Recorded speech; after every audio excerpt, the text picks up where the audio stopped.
My God. Philistine. True. Okay, cool. Thanks. Okay, perfect. So, bucket fills. Who helped you this week? What's something good? Yeah. I'm just gonna shout out Mike. He's helped me on I think it was Sunday night and Monday morning bright and early. So shout out to him for being an awesome broker. Mike is working so hard, you guys, like way overtime. I'm afraid he's gonna realize, like, figure out his compensation per hour. We're gonna have a problem. We can talk. We can definitely talk. Who else? Yes. So this is actually very private. Okay. I am going through something really difficult. Todd Hayes found a resource through Keller Williams Place, and Keller Williams did such a, I can't say because it's so private to me, but Keller Williams did something so amazing for me this week that I just was like really set back and surprised that Keller Williams can do this for some agents. And it's called Keller Williams Give Back. And it's KW Cares. Yes, KW Cares. And they literally, just to say the least, they saved my life, to put it lightly. I don't know where I would have been without this option, but Todd Hayes reached out to Amy Colin, and I'm telling you, they saved my life. And I'll just leave it at that. And thank God for Keller Williams Place, because that, I don't know where I would be without it. So it just made me really love being here even more and wanting to give back more when I'm able to. Thanks for yeah. sharing. We care about you as a Yeah. person. And hopefully that showed. Yeah. Yeah, thanks. And when you guys donate to KW Cares, it gives us the ability to help people. If we don't have the funds in there, we can't help. So yeah, thanks to everyone. Okay. Anybody else? Very well, yeah. Okay, new agents. I've got one right here, following in the legacy of his father. Introduce yourself. What's up, guys? I'm Chris Panic Jr. Yes, you are. I can see that. I've been around for like 6 weeks, trying to get it figured out, but everyone's looking familiar. It's good to see you guys. Awesome. Good. We got another one Good to see you.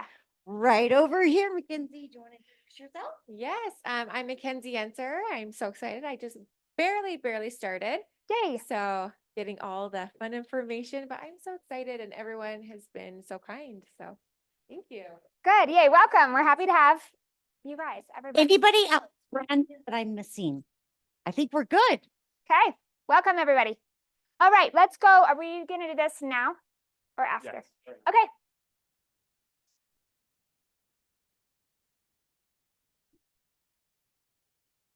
Good morning, everyone. I think I'm on. Is here? While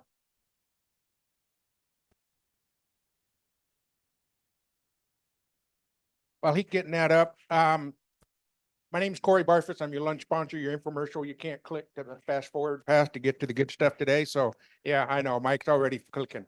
I'm with One Home Solution. Let me ask you, how many of you have ever been asked as real estate professionals, who do you know that can fix, repair, and maintain something around the house? All the time, right? So I'm going to go real fast because they didn't give me a whole lot of time on this, but and if the clicker's working, maybe not.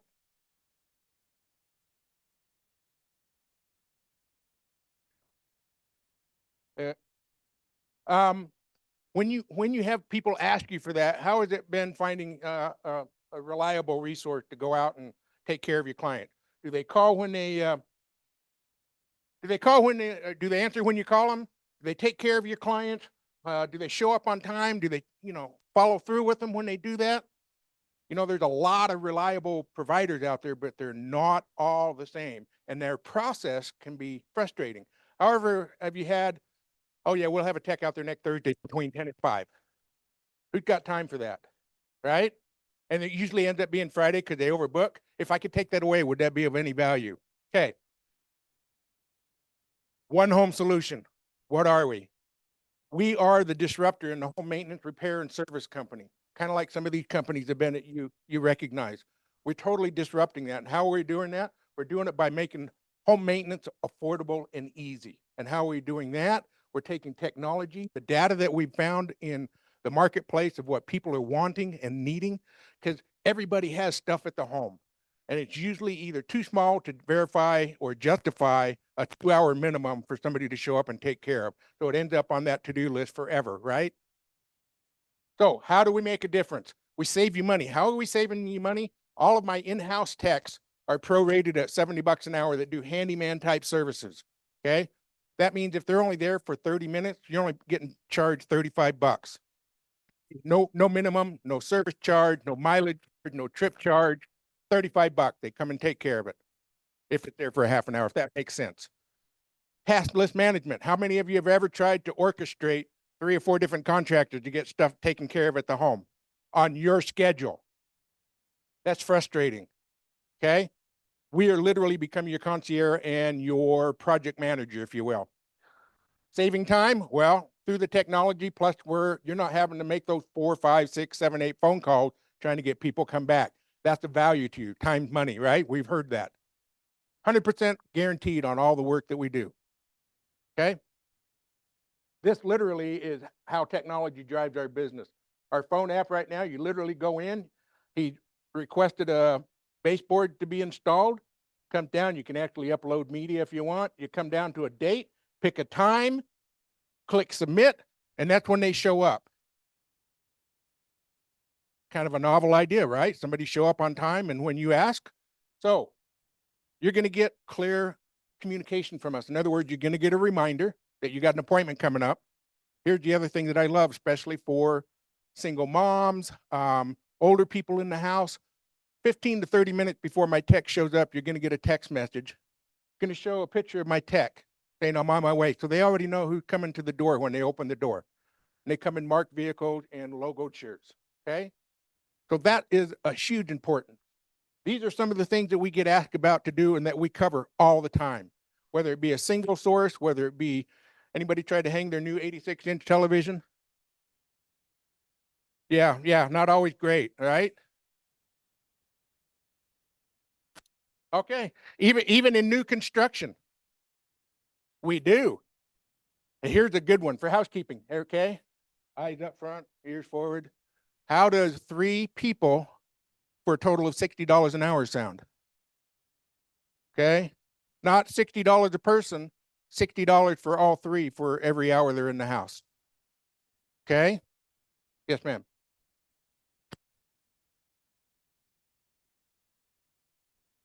So this is a membership program, but it's address based, and I'm going to get to that in just a minute. Okay, unfortunately, I understand that, and I'll get to a little point on that, and we'll talk about that here in a minute. Here's the thing that I really love.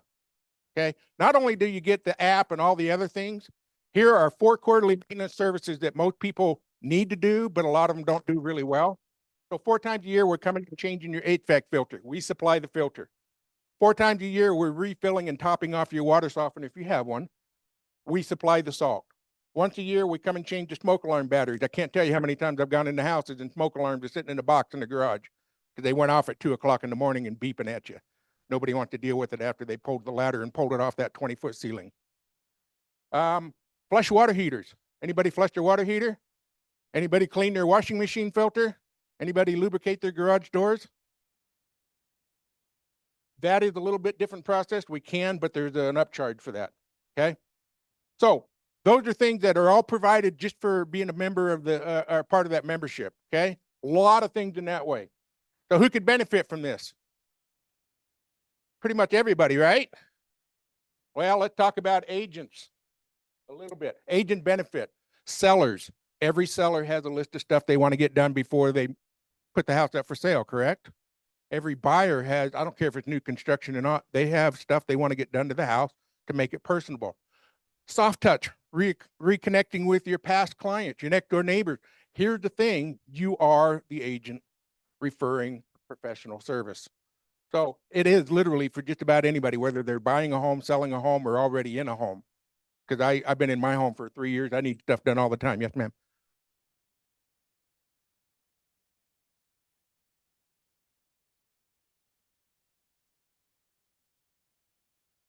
You can, and we'll talk about that a little bit. I'll be here after the class, so a lot of these questions I'll be more than happy to talk. I just got a little bit of time, and I know referring your clients. Here's the Realtor portal.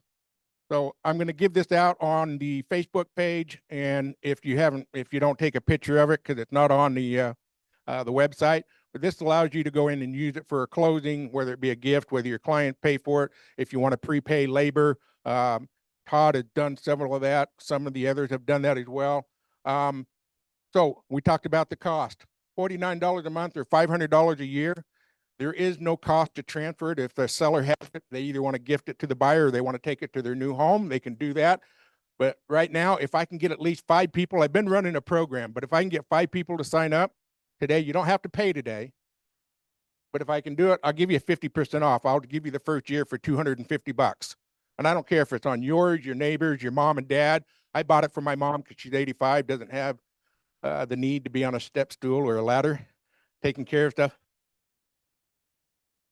Buy 5 right now. If you buy 5, I'll even put one in for free. Okay. Service area goes from Payson, Santaquin, all the way to North Ogden, Tooele to Park City, Camas, Waxahachie, Summit area. And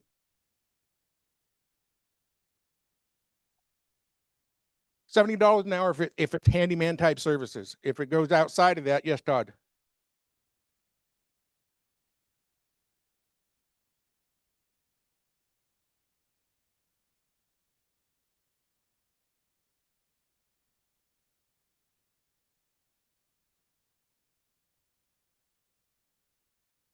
Yes, those 4 seasonal services are all included in the membership.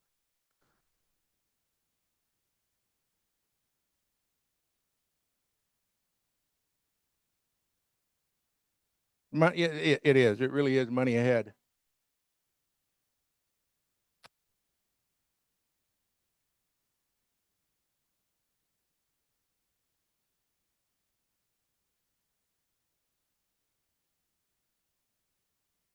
It really is, because you have first-time home buyers that have no clue how to maintain a home. You have older seasonal people that just can't physically do it. And then you have the busy professional. So literally it checks a lot of boxes for most people. Next page. You skipped a page. Okay. Any questions on that? This is the download. You can either download the app or go to One Home Solution. I'm going to be here after lunch. I know you didn't come here to see me but this has got so much cool stuff to it that I could take the whole hour talking about it, and they didn't give me that. So I'll have lunch and I'll be in the back and we'll talk after. Are there any other real short, quick questions? Okay, I'll return your time back to your normally scheduled programming. We can give a quick round of applause for Corey real quick. Yeah, that's very cool, you guys. We got to have our partners, right? That's a really cool service. Good job. That's cool. Okay, so let's carry on. I just don't know what's next. Okay, thanks, Aaron. All right, happy birthday. A couple days ago, Daylise, Alan, Crystal, Lowry, Ashley, Tad. Happy birthday, guys.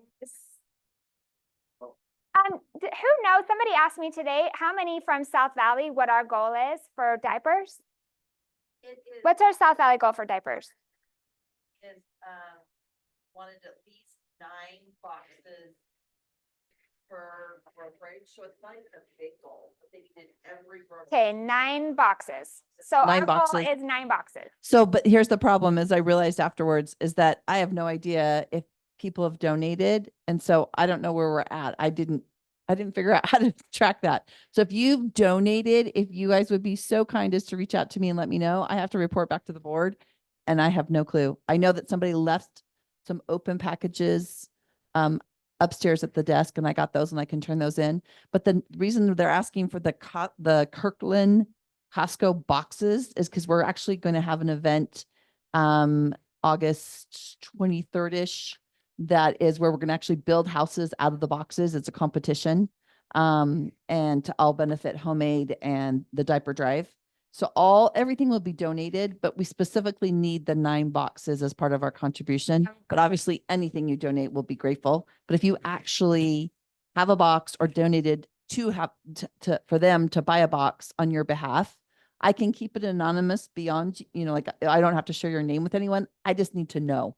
So if you guys would get back to me, that would be awesome. But as far as I know, we have none from our brokerage only because I don't know. Okay. So the boxes are not cheap. They're like $40.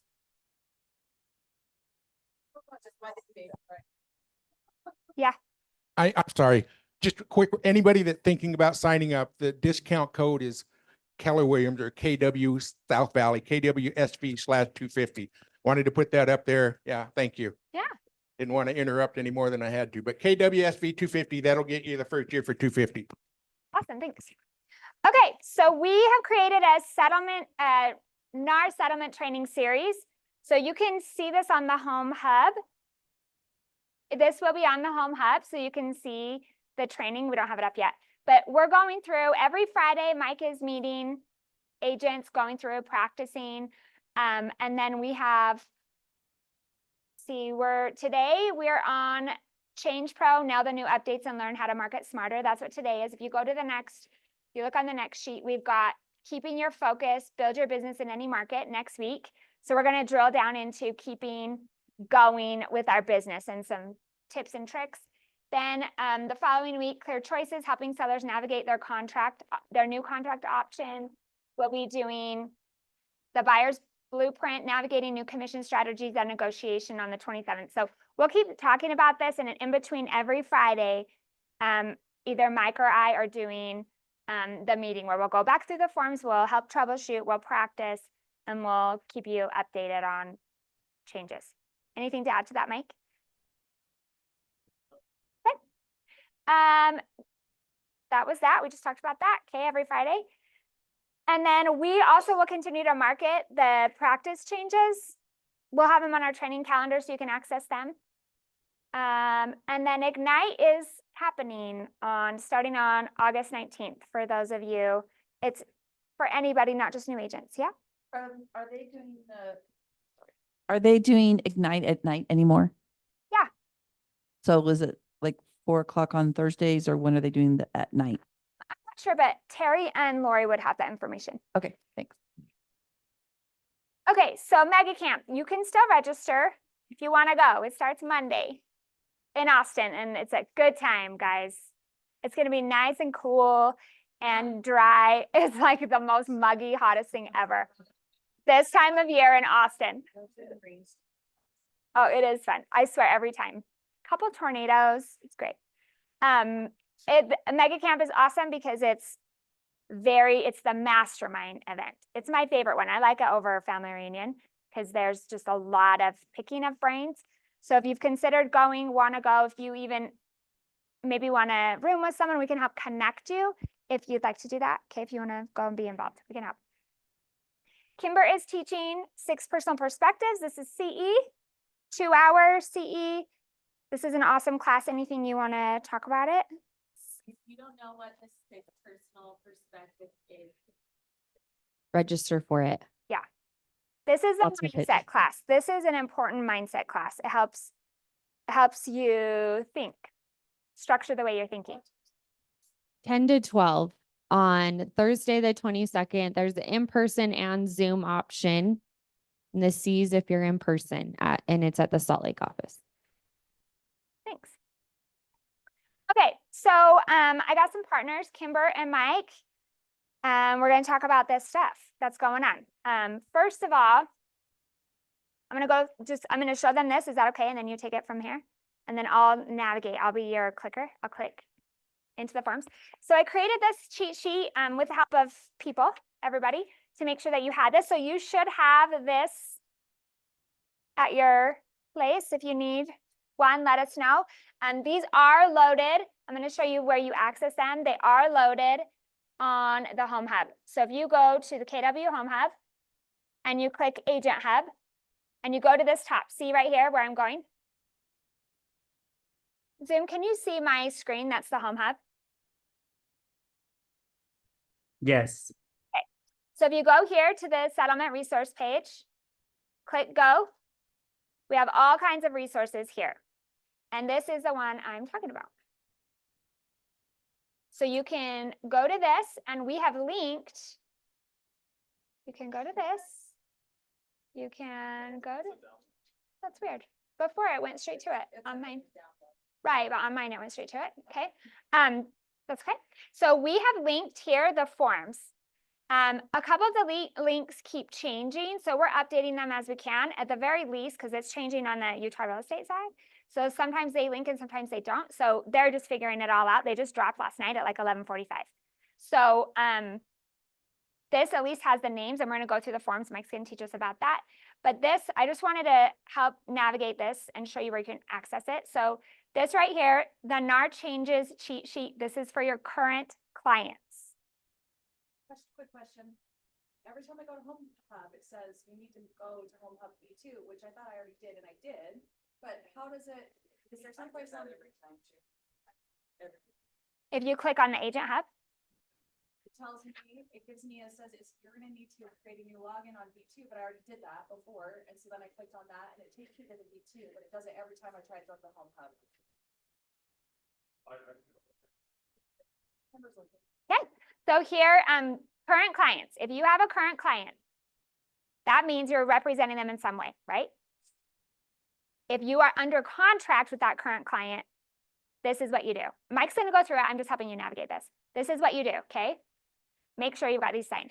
If you have a current listing agreement, you have an addendum you have to get filled out, okay? This is before August 17th. If it's not under contract, there's an addendum that you need to have signed, and it's linked here, okay? Current buyers with this, you have a BBA with current clients buying a home. Before August 17th, you need to get an addendum to that, and it's linked here. Then we have the different trainings that'll be out for additional questions, okay? And then this next cheat sheet, I just want to quickly run through with you. Why?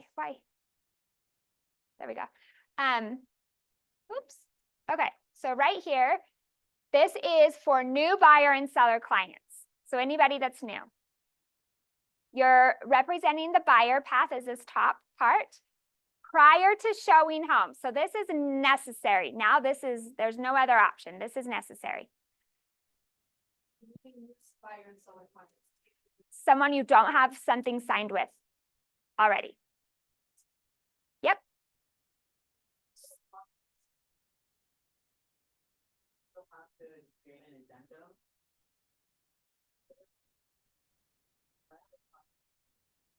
Yes, because the old listing agreement has reference to the MLS on it.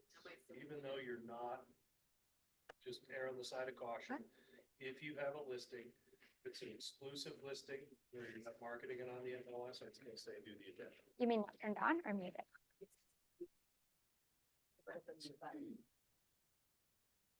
Check. How's that? Better? So for the question was if I have a pocket listing, or the way I describe that is an exclusive listing, right? It's not on the MLS. Err on the side of caution because that's on the old listing agreement. We need to get this addendum done. Okay. Do you want me to dive into it now? Yeah, so you- this will show the path for representing the buyer. This shows the path for representing the seller and the changes on there. And then we'll go through just kind of the new tools. Do you want me to leave this up? What's most helpful for you? Yeah, let's, Then I'll cool. Are you I can good? add the forms when you want me Okay, to. cool. This is Lisa. Okay, guys, what we're going to do, we're going to talk about, Hey, hold on. What did you want to say, Lisa? I can't see your screen. I'm still on the Home Hub as far as what I'm seeing on my thing.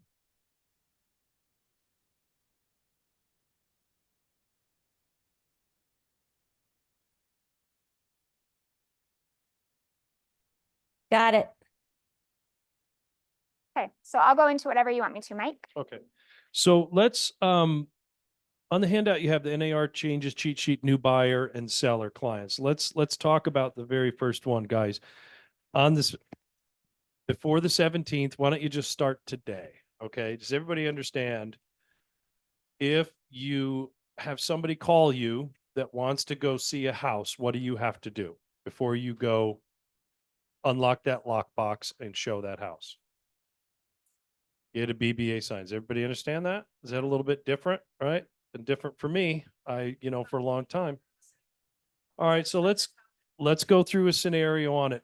Now, this goes into effect on the 17th. So I'm not tracking it, but start your practices now.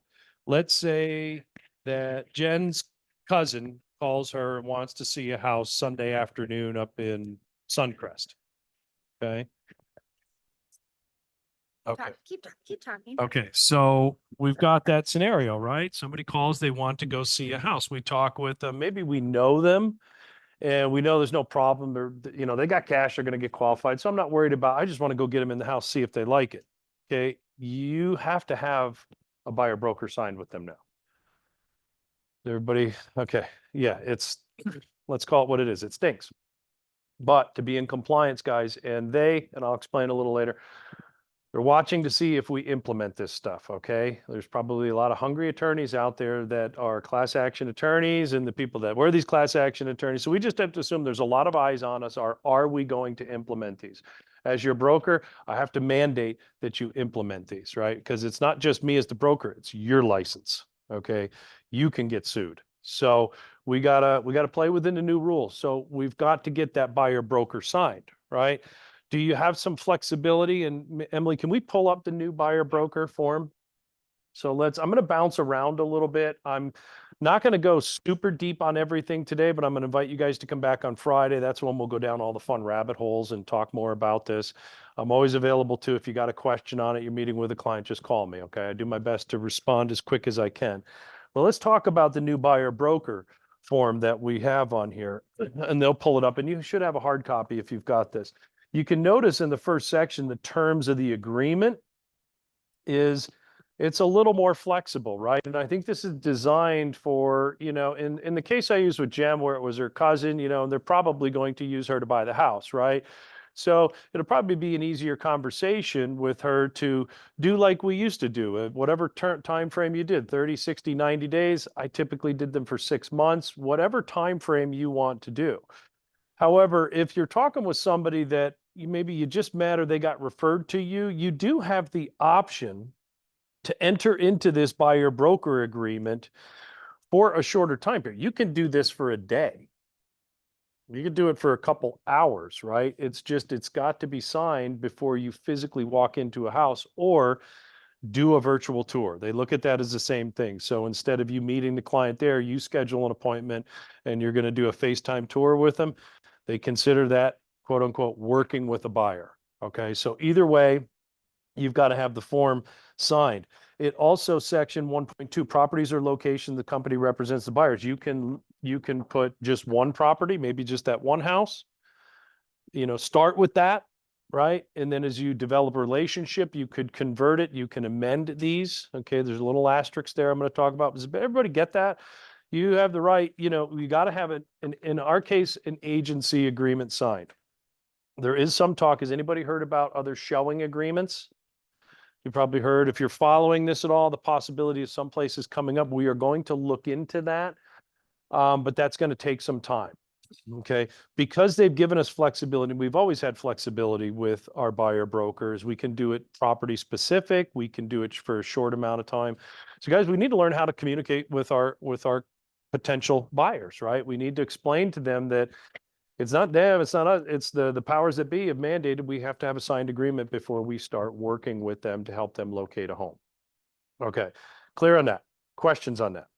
Okay, so again, you can be property specific. You can do it the old way and just say you're signing an agreement with me. Guys, you do need to have a conversation with them in section 2. Okay, buyer's obligation to pay the brokerage fee. Has the buyer always ultimately been responsible for paying your fee? I see the heads nodding. Yes. Was it a little bit easier because why? Why didn't we really get into that as much as we should? Because it was always published. It was where? Published on the MLS, that little BBC, formerly known as the BAC, for those that were here Friday, right? That was just inherent protection for us. Did we ever need to get any type of other agreement signed between the buyer's brokerage and the listing brokerage about who was getting paid and how you were getting paid? No, we had some protection on the multiple listing service. Okay. On the 14th, from what I hear, that is disappearing. All the BBCs are gone. The history is gone on it. It will no longer exist. Okay. Just got the text, Washington County Board is doing it. Somebody told me Park City did it last week. Okay, so it's gone, right? Here's one question for you. Do people still need to sell homes? Do buyers still need to buy homes? Cool. We're good. We're good. We're good. Get good with your conversation. There's a lot of agents that aren't, they're kind of freaking out, and this brokerage is not one of them. Okay, I'm going to do my best to bring you up to speed, but simply having a conversation and understanding my conversation with the buyers, nothing has changed except for this little guarantee that the listing brokerage is going to pay me when I represent you folks. So I'm putting a number in here. Me personally, I am going to recommend you do the highest number that you want to charge. If you charge people 4%, fair go. I have traditionally just done 3%. Okay. Go with the high number because you can't, can you accept more? If you have 2% on your buyer broker and you go under contract and it's one of my listings and I have a generous seller that says they're going to pay 3%, how much are you getting? 2. Why? New rule states you cannot get more. So if you put 2 on here, you go under contract, and I know what you're thinking because you're thinking the first thing I was thinking when I found out about these, I'll just simply do an addendum and I will raise it. Okay. I can't tell you that's best practice. Okay. You want to try it. You're an independent contractor as your broker. I'm going to tell you, no, we can't do it, guys. Yes. The question was, can you lower it? Yes, you can. What they're going to be looking at is we're following this, and it's same on listing agreements, but more so on the buyer broker agreement. Are we just putting 1 in here to get it signed with the buyer, getting a contract negotiated and doing an addendum and raising it? They're going to come after us. We're going to get sued. So just don't do it. So go with your higher number, but you need to have that conversation. We've been talking about value since we heard about this in March. Okay. You need to explain your value. And I think you guys will be prepared to do that. So a couple hands up. Or send them a text saying, hey, you're signing this with 3%, but if the seller only gives 2%, I'm still okay with that, and I will not make you pay the difference. As of right now, I think we are okay. And I get this from Curtis at the board based on, is everybody here on Facebook? Okay. If you're on Facebook and you're not following Salt Lake Board of Realtors, get on there and start following them. Go back and read some stuff. If you know, Curtis Bullock has been around with us for a long time, and they're giving out some great information. And they're never going to say 100% that you can do. They're going to feel like you're probably okay if, okay, because we just don't know. But the question was, couldn't I do an addendum to the buyer broker that says something to the effect of, in the event that that buyer's agent and buyer are unable to negotiate the fee listed in section 2.2, buyer's agent or buyer's brokerage is willing to accept X. Right now, I'm okay with that. I suspect more scrutiny that they're probably going to have, because it's got to be definite. It's not supposed to be open-ended. If you put up to 3, can't do up to 3%. It has to be an exact amount. But if you put 3% on here and you're lowering it with an addendum, I think we're probably going to be okay. Okay, I wish I could tell you for sure, but until this plays out a little bit and we start to see some best practices, so is everybody okay? Because it might make it easier to get these buyer brokers signed, right? Would everybody agree with that? That if I, sitting down with my client, say, hey, I charge 3, I really don't want to charge you.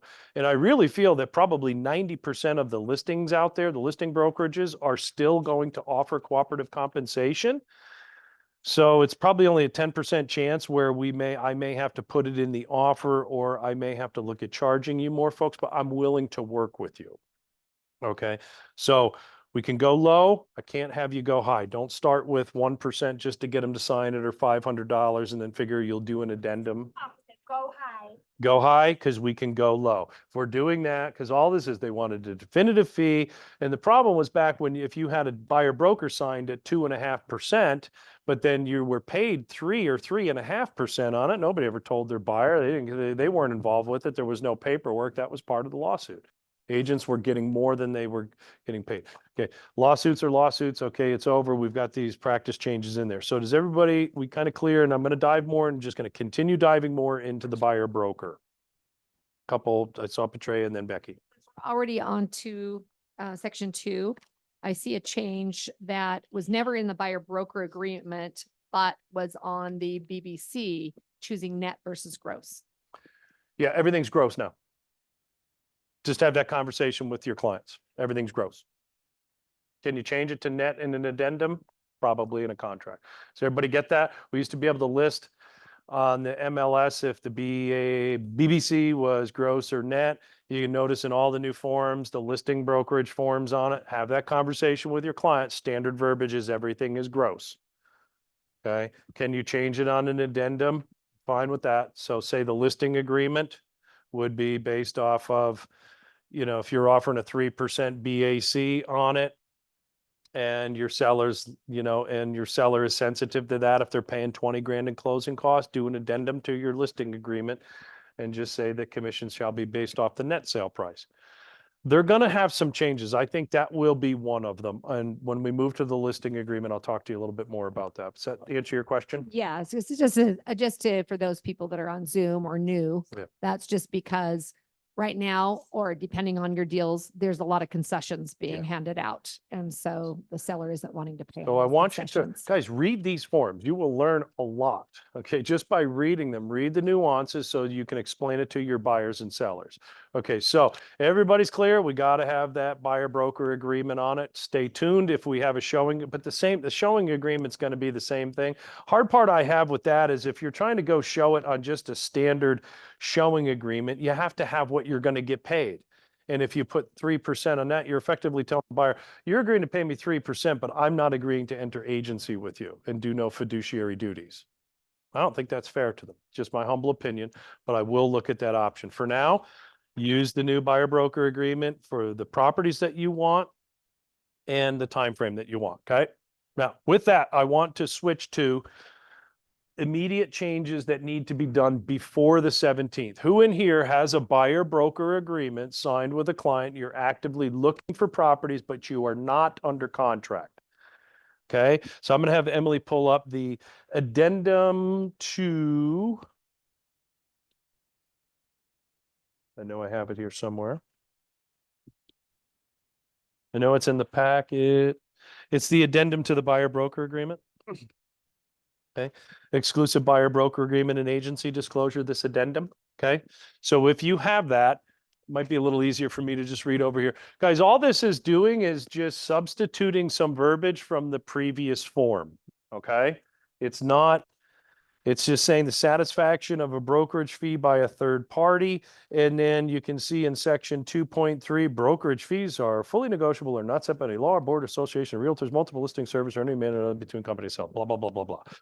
Part of the settlement is we have to have that pretty much exact verbiage. Hence, we have to do these addendums. Everybody clear? I'm going to call.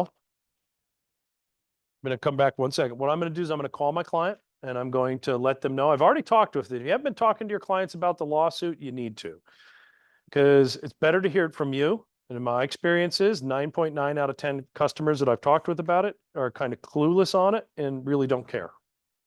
They really don't care. However, we have to get this signed. I'm just saying the verbiage is signed, and mostly, folks, the reason why I have to have you sign this changes the verbiage of our agreement, and we have to have that disclaimer in there that commission fees are fully negotiable, et cetera, et cetera, et cetera. Okay. I need that in the file by the 17th. I don't want to really be a hard, you know what, but again, I got to take care of compliance. If you're closing, you go under contract with them and you close and you don't have this and the original was signed before the 17th, I'm going to need it signed before I can pay you. Don't make me the bad guy. Okay. So everybody's going to nod. You're going to get signed with your current clients. That being said, listing agreement. Clarify. Oh, sorry, Dailies. Yeah, go ahead. So, have a buyer broker Yes, all we have to sign the addendum. correct. The current agreement will stand. Current agreement. This is just modifying that current agreement to make sure that all brokerages are in compliance with basically that disclaimer. So Dailies, if you look at these, Not have to sign them. that's why we did this. Yep. So if you look at this one and it says your current clients, it tells you exactly current clients. It tells you what path you need to follow, what you need to do. I'm going to follow Emily's real quick. Buyers or sellers currently under contract. If you have a listing or a buyer and is under contract, I don't care when it's closing, do you need to do anything? Everybody shake your head no. If you're under contract with a buyer or a seller, you do not, let me repeat, you do not need to do these addendums. I don't want you modifying contracts that you're already, buyer and seller have signed. Okay, you don't need to. So you get a pass if you're under contract. The buyer broker form, we just talked about the addendum. If you have a buyer broker signed with somebody and you're not under contract, that's where I need to get that signed, and I'd like to have it, get it done by the 17th. Okay, question. Jake. If you have a buyer under contract, you should print out the MLS sheet with the commission. Great reminder. If you guys heard that, if you are under contract, and I'm sure most of you do, if you're working with a buyer that's under contract or you have a listing that's under contract, make sure you can print out the MLS before they make the change to it shows the BAC. More so from the buyer's end of it to get, because that will stand through We'll our add that to current this cheat sheet. current rules and regulations. Yes. So, okay. So again, buyers and sellers currently under contract. You don't need to do anything. Close your deals. I have a question on that, Kenya. This is probably obvious, but I figure I should ask it anyway. If a listing falls out of contract, then we would need to immediately fill out those things? Yeah. Or what's, You're new. Well, yes. Follow the new path, right? Yeah. Good point. Follow the new path. Follow this one. So the question was, is if your listing is scheduled to close, you're under contract right now, but say on August 24th, it fails. Yeah. Both buyer and seller. Okay. Good point. Thank you. Okay. So now I want to talk about again, we covered again, just going to keep, and guys, I'm going to keep reiterating this. I know just repetition has helped me. If you're under contract, you don't need to do anything unless, that little asterisk, unless the deal falls out. With your current folks where you have a listing or you have a buyer and you're not under contract, we just talked about the addendum to the buyer broker. Now, if we can pull up the addendum to the exclusive right to sell listing agreement and agency disclosure. Now, this one is a little bit The addendum. the addendum. Yeah, and I think they only have it available in Sky Slope right now. Oh, they do. Okay, cool. Does everybody have that one? Addendum number blank to exclusive right to sell listing agreement and agency Can disclosure? you guys see that on Zoom? Can you see addendum number exclusive right to sell listing? Okay. So, and Emily has made me promise we have to cover one more item on it. So I'm going to be a little bit brief today, but when she shuts me down, we're going to do that. I am going to offer, once we kind of finish, you guys want to get some food, I'm happy to hang around and just kind of go through this more. I'll be back here Friday morning to do it. And as you know, I'm always available if you got some questions. Hey, Mike, Okay. Kimber's gonna take my part too if I have to run. So just do your. Okay, cool. Thank you. Okay, so there's a little bit of change. Has everybody had a chance to read this since the sample forms came out a few weeks ago? This change on here? The brokerage compensation looks a little different than our previous, right? So on the previous form, we started out with what we charged as a listing broker, listing agent. I'm using 6 and 3. Whatever you use, because what commissions are not set by any board or association, et cetera, blah, blah, blah, blah, blah, blah, blah, blah. They're always negotiable, always have been, always will be. The issue where you got to be careful with this, guys, because if you have a listing that's in effect right now and you send these change forms over, I just want you to be careful. So follow me through with this. The first section, seller's brokerage fee, where we normally would have put in case 6%, we can still do that now. However, you have to be careful. So follow me. Let's pretend in 2.1, I put 6. Then in 2.2, I'm getting a specific authorization to offer compensation. The company, the seller, is authorizing me to advertise or otherwise communicate that the seller and the company are offering to pay a compensation to a buyer's brokerage in an amount up to, why the up to, guys?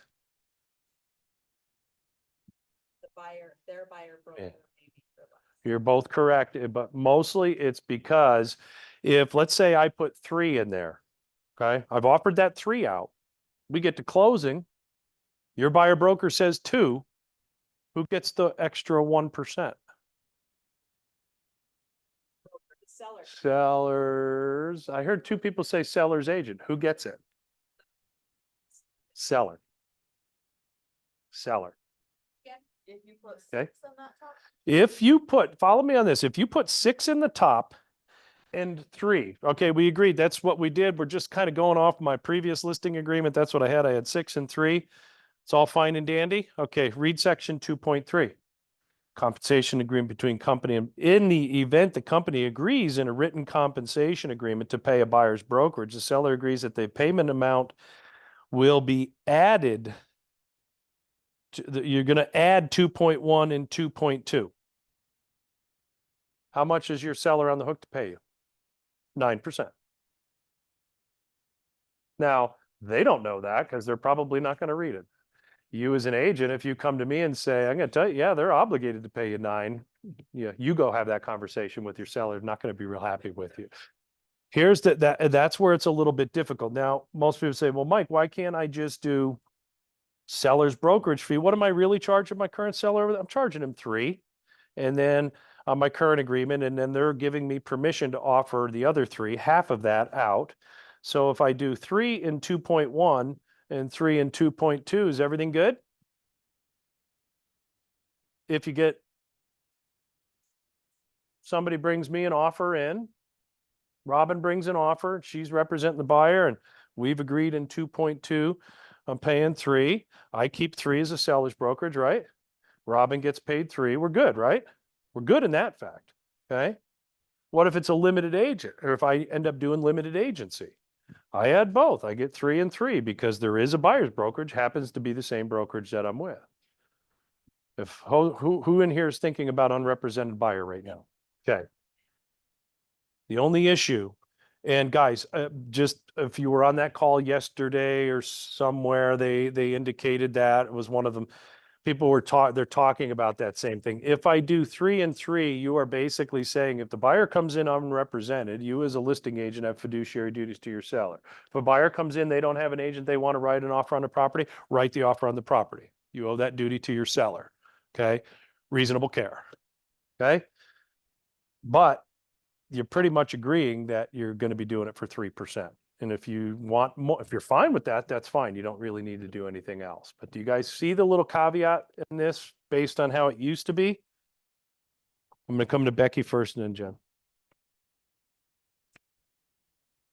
In the past, when I'm representing a buyer, an unrepresented buyer, so limited agency, the brokerage had charged me double the commission split. So yes, here. So I've always just, when I've had a buyer unrepresented, I've had them sign an unrepresented buyer form because I'm like, I don't want to be charged double commission. So is that still the case here? I'm not sure if I got your question, Becky, to be honest with you.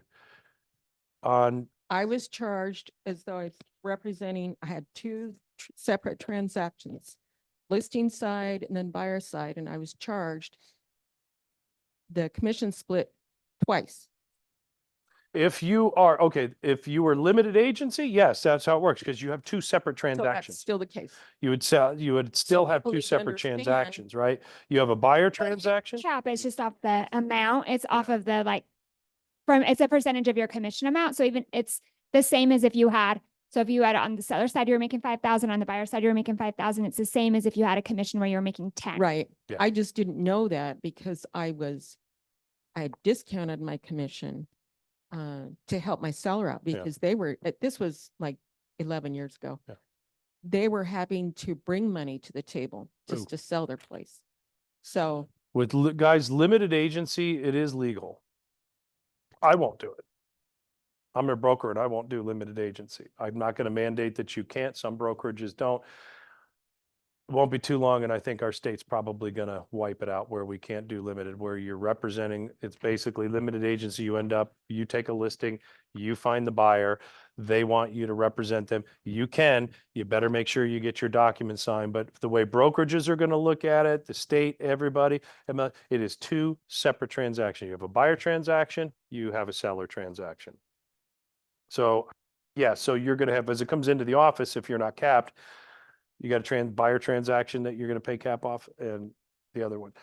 Don't do limited agency for 3% is just going to be what I'm telling you. You're way too much liability, and you have 2 E&O deductibles because they're 2 separate transactions. Okay. Marley, did you have a question? I was just gonna I was just going to clarify. If the buyer wants to be unrepresented and you sign an unrepresented buyer, then you're not limited agent. So you wouldn't pay that split on both sides. 'cause you're not Correct. getting Yeah. paid for both Yeah. sides. Is that, yeah. With unrepresented buyer, guys, just what it is. And it's a fine line. And this is where we're going to see, this is where all the lawsuits are going to come from over the next couple of years. Buyers that just don't want to deal with an agent on it. And so we're going to be better and explain to them. I'm going to explain to my sellers, they don't want me to deal with an unrepresented buyer. Unrepresented buyers, they always tell you, oh, I bought and sold 15 houses and they're clueless. Okay. So now that being said, we can talk more about that Friday. Real quick. Well, Mike, can we do an addendum that charges more? Here's what I'm going to do. I personally will charge 4.5% when it's an unrepresented buyer. So in section 2.1, I am going to do 4.5. Section 2.2, I'm going to do 3, or whatever my commission split is, right, with the seller.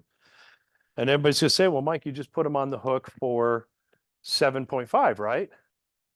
But no, I'm going to do, because as I know all of you guys are doing, do we still have the clear cooperation thing and that 5-day rule at the MLS? Everybody nod. Yes, we do. Nothing has changed there.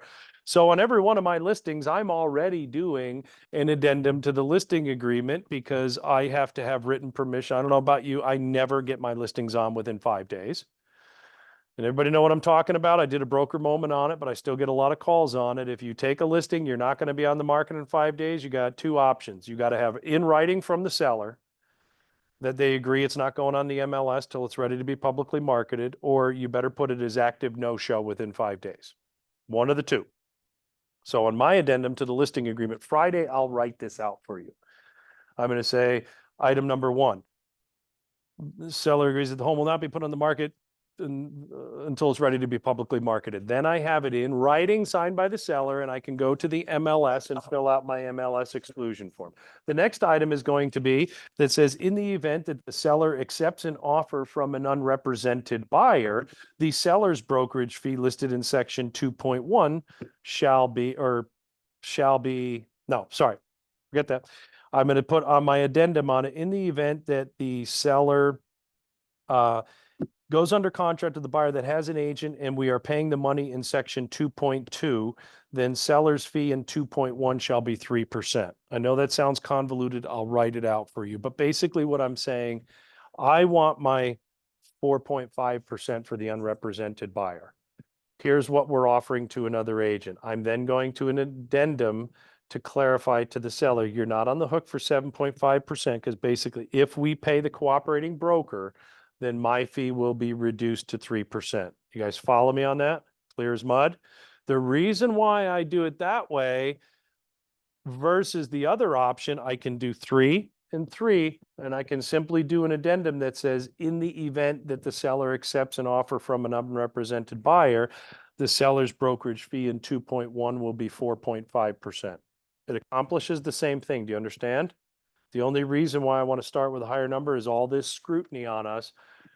Going high to low is going to be better. I know I'm going to sweep this way because you've had your hand. Oh,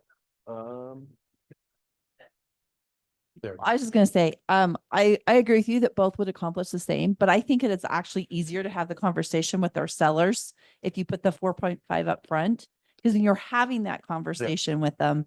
And it's kind of we did with the buyers before we put whatever we put in with our buyers, and then we say, but likely the seller will be taking care of that. We can have that same conversation now on the seller side, and you've already had that difficult conversation. And I think that that's really good advice to do it right up front. Yeah. I agree. And guys, I can't mandate what you're doing on it. I'm just going to say, be careful. Does everybody understand the difference the way it is out now? The only issue is, how do we deal with an unrepresented buyer? If you don't address that up front, you're going to be stuck with an unrepresented buyer on whatever you put in 2.1. Okay. We got, Okay. go sweep this way. The stuff I'm seeing online on social media is going to come up. And one of the things is that they're saying that they won't disclose. Let's say you sign this, you represent a seller, and your seller has agreed to pay 3% to a buyer's agent. Up to. They want to see the sellers agents are now saying that they're going to want to see a buyer brokerage agreement to see how much you have agreed to accept before they agree to give you a commission. That's the first thing. And the second thing they're saying is they're not going to disclose how much their client has been authorized you to give because it's all negotiable. Yeah, you can do that. I can't argue with that. I mean, you can with it, guys. Here, at the end of the day, we all, correct me if I'm wrong, we all probably wish it would have stayed the way it was, right? Is that a reasonable statement? How do we make it as similar to? I'm just going to give you my thoughts. You may not agree on it. When I have a listing agreement signed, and I have in my listing agreement 2.2, and let's just say that that was 3%. I'm telling my seller, you're authorizing me, just like we've done for 30 plus years, to authorize me to advertise that buyer broker. We used to do it on the MLS. Now we're doing it different way. I am then going to have my seller sign. And Kimber, can you pull up the real estate brokerage payment? I think that's what it's called. I'm still getting confused on the form.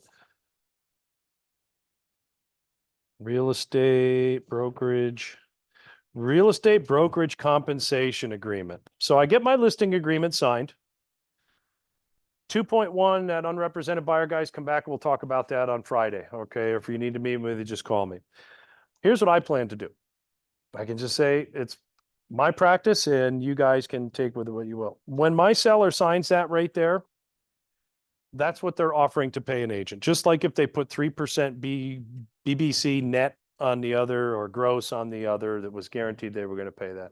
I am then going to have my seller sign the real estate brokerage compensation agreement that says in section 2, this agreement between the seller's brokerage and buyer brokerage authorize the escrow office to disperse compensation directly to the buyer's agent broker as follows: 3% of the gross price of the property.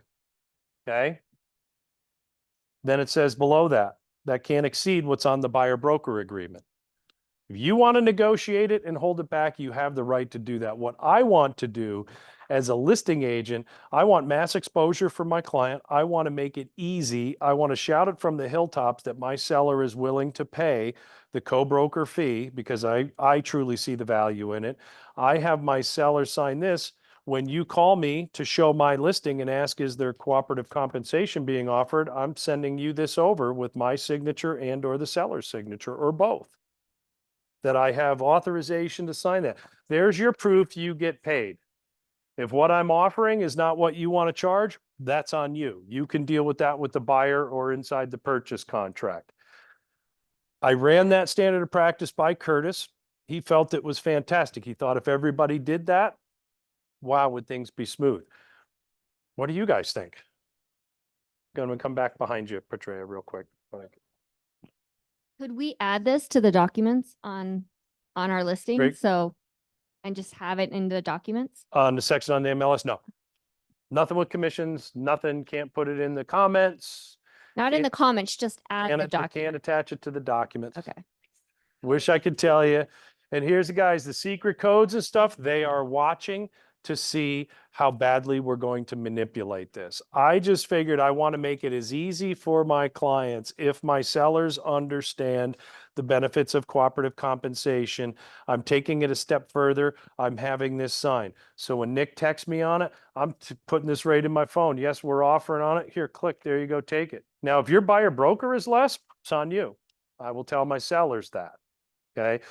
I feel that's one thing. If you want to continue to do business the way you did and offer cooperative compensation, attach this to your listing agreement. You have the seller, you tell them that when a buyer calls on it, I'm going to let them know so they can feel comfortable that they are getting whatever percentage you offered, as long as it doesn't exceed what they have in their buyer broker agreement.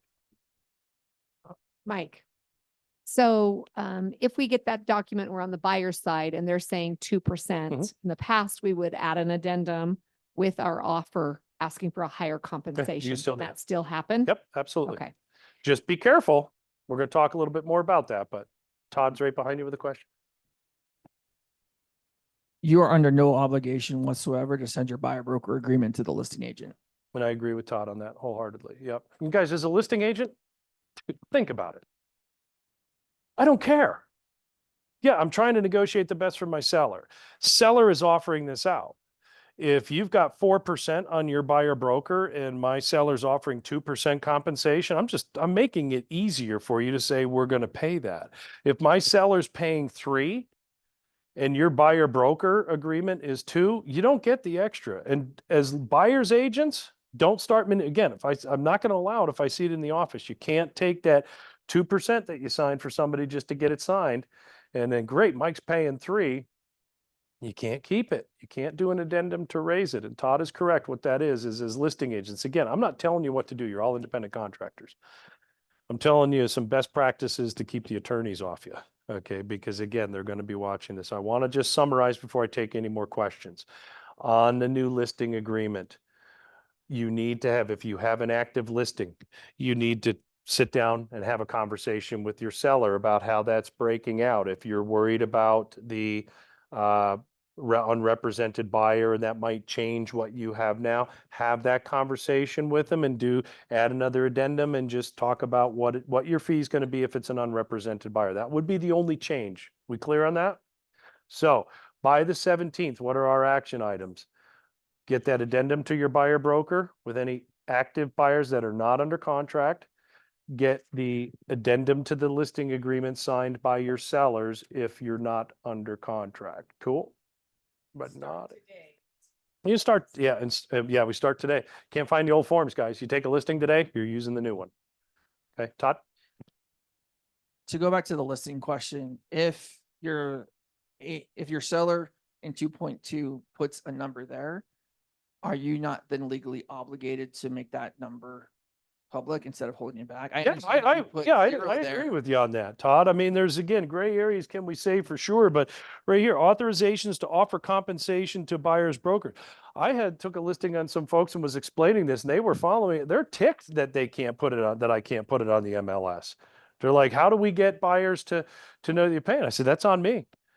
So we're going to be going through, now that we have these new forms, I'll be meeting with them. I'm going to have them sign this addendum. I am doing that brokerage compensation. Would that make, as a buyer's agent, and you text me and you want to go see my listing and I send that to you, how do you feel? Yeah, just like Curtis said, if everybody did it that way, I'm not mandating again, it's up to the sellers. But if we continue to go through, have that document, get it to the other agent. If they do, it's up to them on what the number is. But I want to come back to this, because Todd brought up a good question. Company is authorized to advertise or otherwise communicate that the seller and or the company is offering to pay compensation to a buyer broker in the amount of up to blank of the gross acquisition price. And then we got the brokerage fees are fully negotiable and not set by law. I think I have fiduciary duties that if my seller authorizes that I need to be telling people that. And what it is, not, well, what's your buyer broker? I get it, man. We want to negotiate and do the best for our seller. Have the conversation with your seller, okay? Not me. What does your seller want to do? You're allowing me to offer half of my commission out of what I'm charging, just like I used to. I'm going to put that out. Are you good with that, Cheryl Lee? There's a chance you may not have to pay all that. Just depends on whatever the buyer and their broker have talked about on compensation. But let's plan your worst case scenario. You're paying 3. You cool with that? Good. I'm shouting it from the rooftops.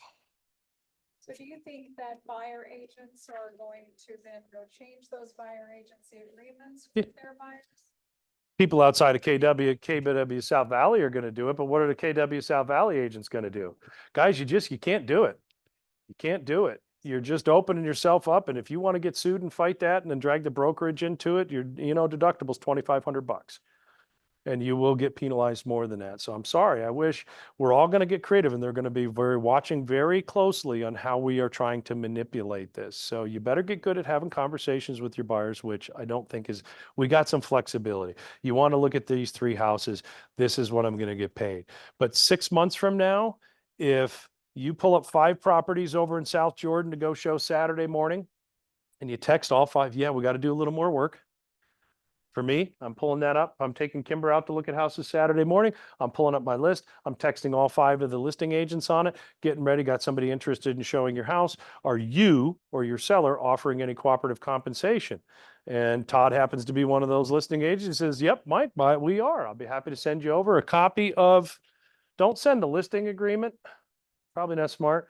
If you're going to offer compensation in there, I think that's why they designed that brokerage commission form, which is our new escrow form. Todd sends that to me. I feel real good that I can go out. If that number is acceptable to me, I'm not mentioning anything about commissions in the contract. Clear as mud? We're going to still learn about this more. So summarizing for today, action items, guys can read it. I want those addendums signed, get them signed by the 17th with your current buyers, sellers that you're not under contract with. All the new forms are published. So if you're taking a listing or you're getting it, technically it's not till the 17th. So if a buyer calls you this weekend, wants to see a property, you don't have to have a written agreement. On the 17th, you do. Can agents who don't do, I'll use myself as an example. I don't usually host open houses. I usually have some wonderful people in here that host those open houses for me. Can we still do that? In the brokerage. In the brokerage. So I meant. They don't need to have a site. They do not need to. They are technically sub-agents. If I want to go hold Cheryl Lee's house open, I can do that. I do not have to have any type of agency or any type of disclosure because we're all kind of sub-agents. You're all sub-agents under me. Yes, technically is how they look at it. In this brokerage, talked about this the other day. If you cannot do an open house for someone that is not with KW South Valley. What about, could I do an open house for my friend over at KW Utah? KW Westfield?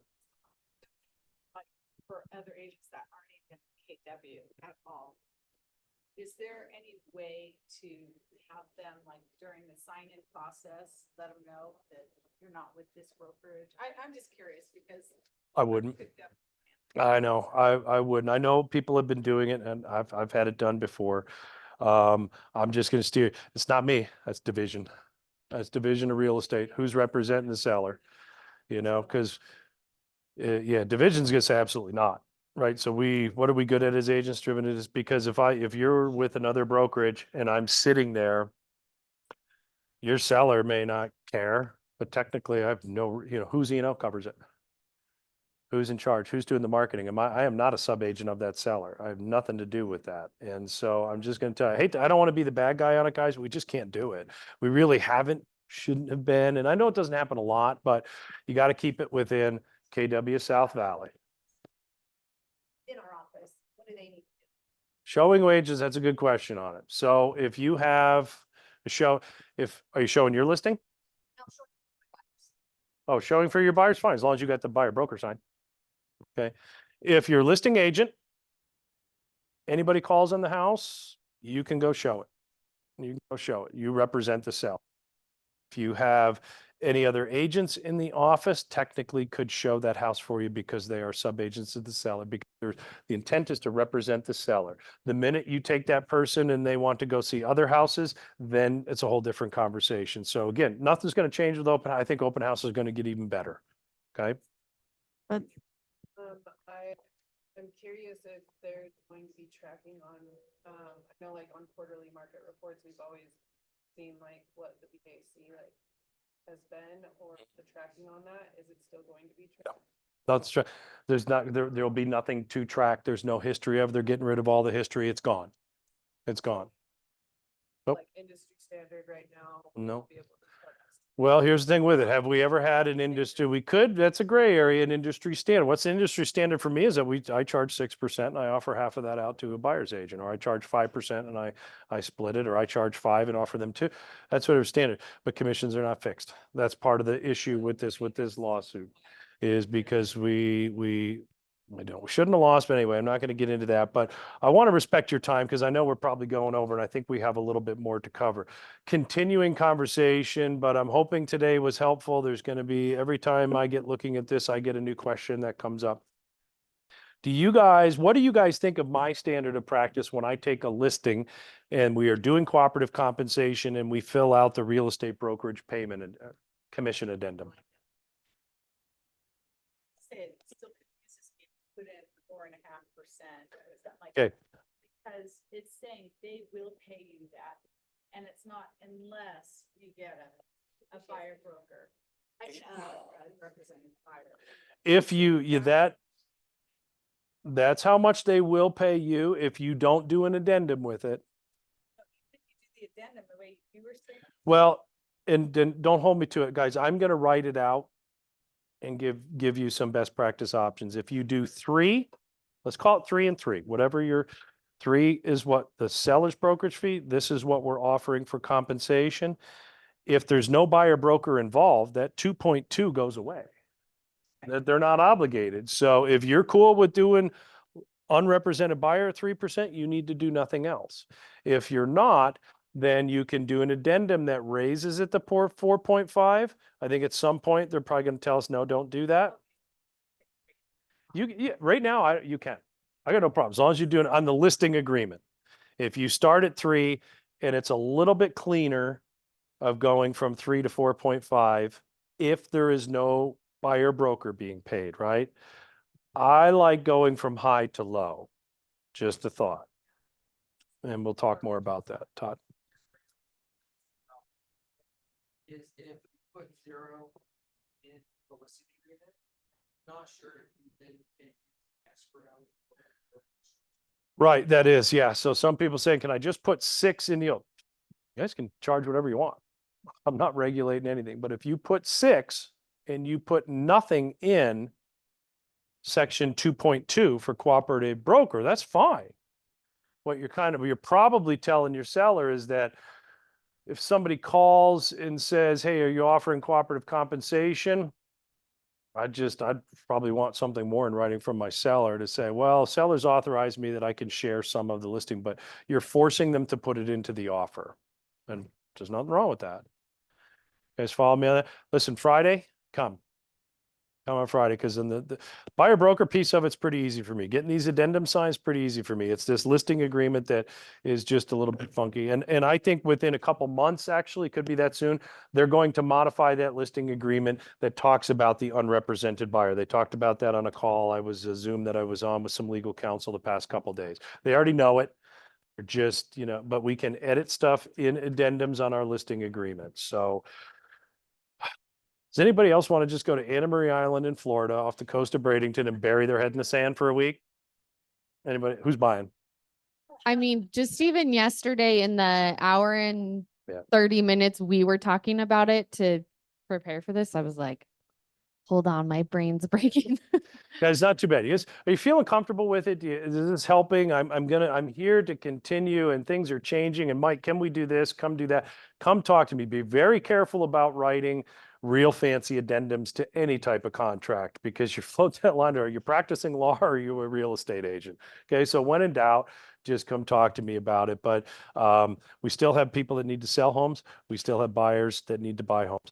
I think that most of the sellers out there want us to show the value of working together to get maximum exposure on their house. What I showed you today with my listing agreement and with the brokerage commission agreement on it, I feel is the best way. Get on board with it. If you don't like it, you can do what you want. Okay. And force them to put it in the contract. One last question, then we're going to get some food. But I do work with a lot of investors and a lot of them work with multiple agents. So they're just gonna have endless BBAs out there. What about when we're working with wholesalers? We have a wholesale company. See, I started a wholesale company. I did a couple of wholesales there, which exclude me from we're not allowed to market properties, but as a wholesaler, we're allowed to. We get our own assignment fee, so we don't even pay the brokerage. How can we navigate that with working with investors? Come talk to me offline on that. You got to really watch because you hold a real estate license and you got to make sure you're in compliance with the state. So I'm not going to dive down to that rabbit hole. See me after. So let's set up a time and talk about that. Okay. You got a license, you got to comply. So Kimber, I think you have a minute or they want to get foods, guys. And I'm going to be here. And so if we want to get some food and powwow after and hang out, that's great. Yeah, I just want to make one quick blanket statement because really what I'm going to say, it needs extra training, a little bit more conversation anyways. What I was most excited about, because you got to be like excited about something with all of this, like OMG, is that really how we have built out specifically the home hub and the services. There's a couple of things that I feel like will be more important to agents that we already have the services built out, and so they'll be easy for you to implement. So two of the things specifically with things like property flyers and just listed postcards, right? Some of the templates that we have on the hub, we went in and just added little language on the bottom that just says buyer broker compensation offered XX percentage, right? We went back and forth a little bit yesterday of like, we'll probably just put that statement. As an agent, I may not even put the number on there, but I do want to advertise that I am offering it, right? So we've added that language on those templates. The other thing with your site, so what do we do right now? utahrealestate.com, paste the link, look at my new listing. It's so awesome, right? We're sending all of our clients to the landing page that will not, that's the only place that it cannot have that we offer buyer broker compensation. Or what's the terminology? Yes. Yes. So where can I advertise that? The answer is anywhere but the MLS. So I was complicating it a little bit to be like, well, can you do it here? Can you do it here? Really, the answer is anywhere but the MLS, you can advertise that. So single property listing landing pages that aren't linked to the MLS are going to be more valuable than they were yesterday, because that's where you can quickly just go either put that statement with not a percentage or actually put the percentage. And that's where when your listing goes live, you'll probably want to share that. So there's really three options that we have.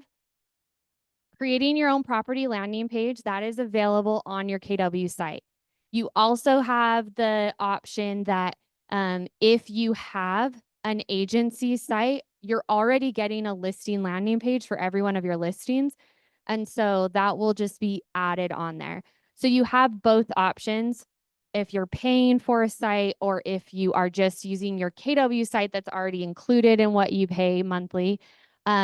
Those are simple, easy ads. You can link them on your KW site, but each listing will have its unique URL so that you're not, breaking any rules on that side. So we just wanted to throw out a couple of those things that we already have updated, implemented, and then obviously stuff like how to do a single property listing landing page. Those are going to be trainings and things that we offer throughout August. So that was just my last little, there you go. Can eat. I can leave, and then, or Mike will just be here for Q&A sesh. Oh my gosh. You're like, hey, how long's team meeting? 2.5 hours today. Just kidding. This is one thing. We'll definitely be sending out more communication. It's so fun when you have these like really important things.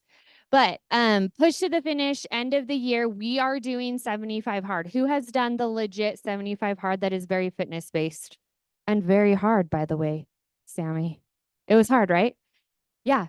Okay, so we're like, let's make a real estate edition. And the competition is things like for 75 days straight, having 10 real estate related conversations every single day. OMG, this is already hard. I'm out. Just kidding.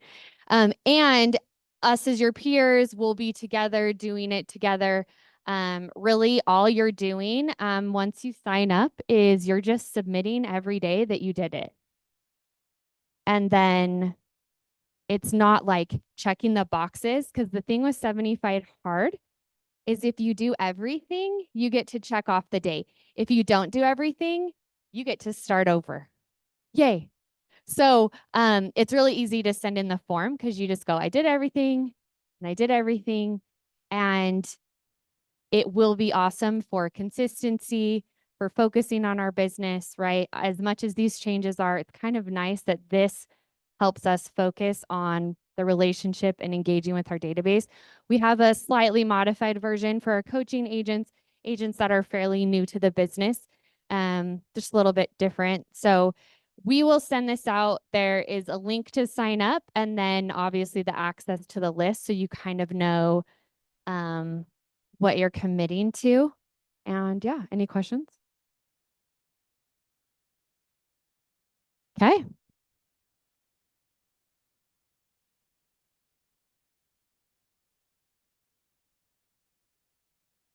Thanks for hanging out, Zoom. Okay, we'll see you later. Thank you.